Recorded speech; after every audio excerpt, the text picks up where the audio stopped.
All right, let's dive into this paper. Value-based D-BRL scales, predictably. It's been making some noise. Yeah. And definitely a really interesting one. so this paper is looking at how performance in D-BRL changes when we give it more data or give it more compute. Exactly. So, for years, people have kind of assumed that D-BRL is this like big black box. You just throw more data and compute at it and, good luck. Fingers crossed, right? Yeah, exactly. But this paper argues that value-based off-policy methods, at least, Yeah. scale in a much more predictable way. So that's methods like DQN? Yeah, DQN, SAC, PPO. So all these kinds of algorithms Yeah, where we're exactly. estimating the value of taking different actions, and we're using that to learn how to act in an environment. Yeah, and so what they did is they looked at how these algorithms perform as you give them more data, as you give them more compute. And the key insight, and this is really the big one here, is that performance is very closely tied to this thing they call the updates to data ratio, or UTD. UTD. Okay. So think of it like this. Okay. If you're training like an AI to play a video game, right? Right. The UTD ratio is basically saying for every piece of gameplay data you observe, how many times do you get to update your strategy, update your understanding of the game.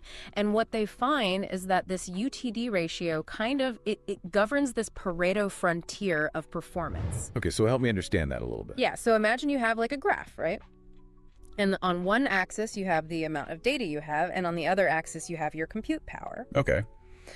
This frontier, this Pareto frontier, basically says this is the sweet spot of where you're getting the most performance for your resources. So I can trade off data for compute or vice versa. Exactly. As long as you stay on this frontier, you can get predictable performance improvements. And that's huge because, as you were saying, we often just throw tons of data and compute at these problems. Yeah. And hope for the best. Hope something good happens. Yeah. But if we can actually start to predict, okay, if I have this much compute, I need this much data. Right. Or, vice versa, then we can be much more efficient with our resources. Especially when we're talking about training these models that take huge amounts of days or weeks. Compute, yeah. And that's not even the end of the predictability, right? No, not at all. They also found some really interesting stuff about hyperparameters.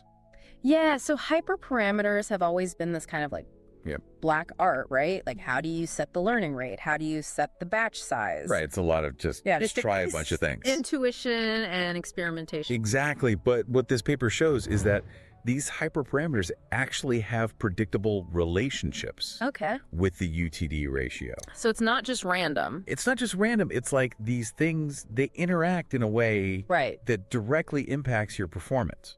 So that means we can almost use this as a guide to help tune those hyperparameters.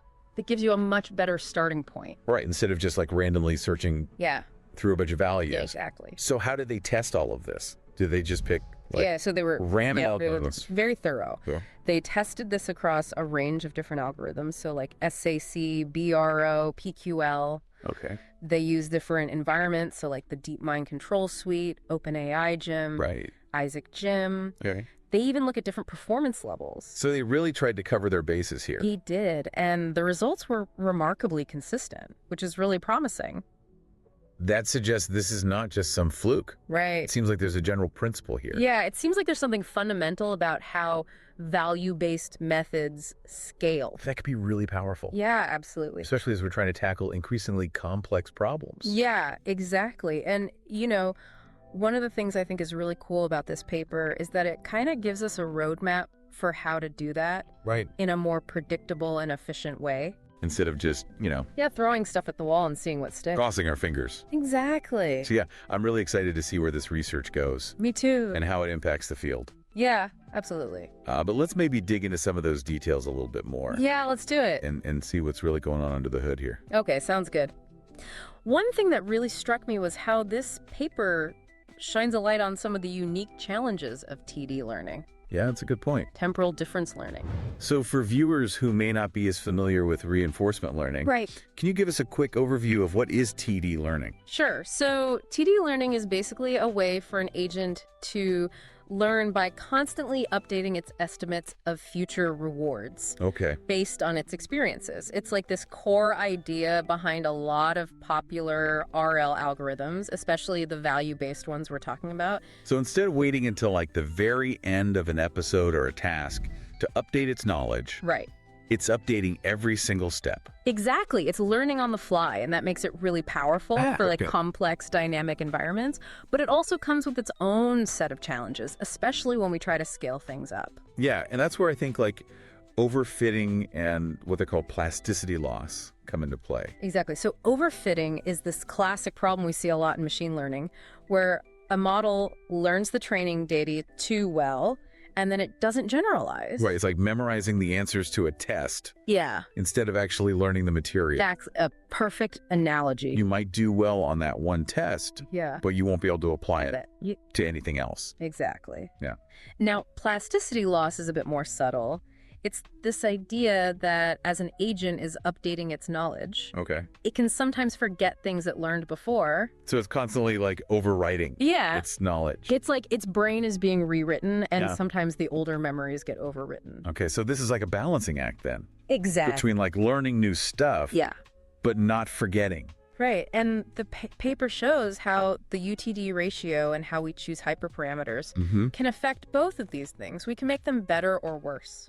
Right, so it's not just about cranking up that UTD ratio as high as possible. No, you have to be careful. There's like a sweet spot there. Yeah, there's a balance. Where we're maximizing the learning, but not hurting the stability. Exactly, and that's where these insights from the paper come in, right? It's not just about giving us a formula for scaling. It's about understanding these trade-offs. It's like we're moving away from just trial and error and towards like a more principled way of designing and training these agents. It's about understanding the underlying dynamics and using those to our advantage. Yeah. And I think that's what makes this research so cool.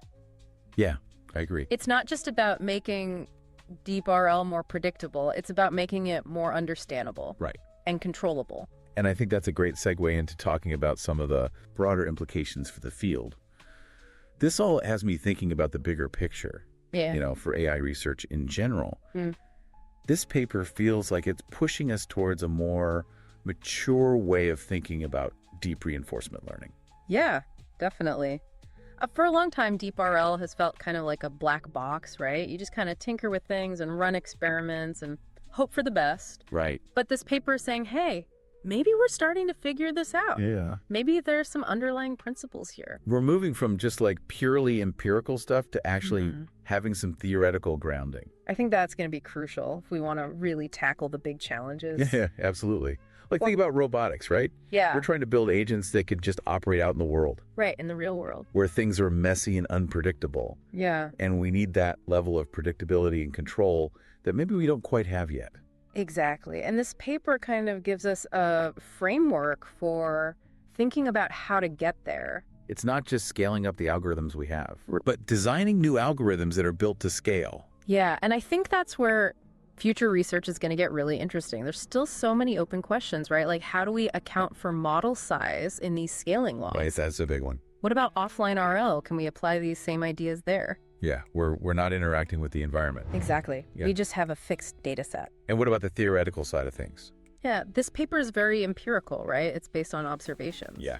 But it'd be awesome to have like a really solid mathematical foundation for all of this. To really solidify these findings. Exactly. So much potential here to build on this work. Well, I think this has been a great overview. Yeah, I think so too. We've talked about the core ideas of this paper, how it impacts scaling, how we optimize these models. Definitely. And even touched on some really exciting future directions. Yeah.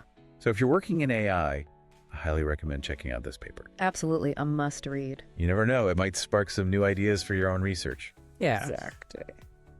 So until next time, happy learning, everyone.